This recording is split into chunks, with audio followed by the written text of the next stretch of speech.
విజయనగర సామ్రాజ్యంలోని రాజులు, వారిలో వచ్చిన రాయబారులు అంటే ఆ రాజుల పరిపాలనలో వచ్చిన రాయబారులు ఎవరెవరో ఇప్పుడు చూద్దాం మనం.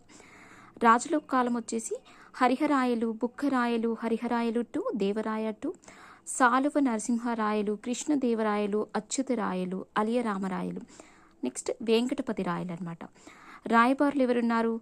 1420లో నికోలో కాంటి రావడం జరిగింది. ఎక్కడి నుంచి వచ్చాడు ఇతను? ఇటలీ నుంచి రావడం జరిగింది.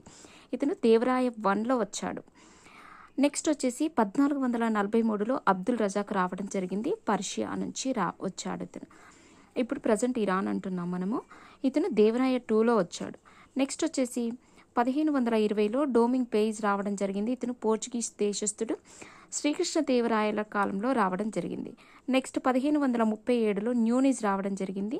అతను ఇక్కడి నుంచి వచ్చాడంటే పోర్చుగీస్ నుంచి. ఇతను అచ్యుతరాయల కాలంలో రావడం జరిగింది. ఇది గుర్తుపెట్టుకోండి ఫ్రెండ్స్, ఖచ్చితంగా మనకి జతపరచుల్లో రావడం జరుగుతుంది. బాగా గుర్తుపెట్టుకోండి. మళ్ళీ ఒకసారి చూడండి.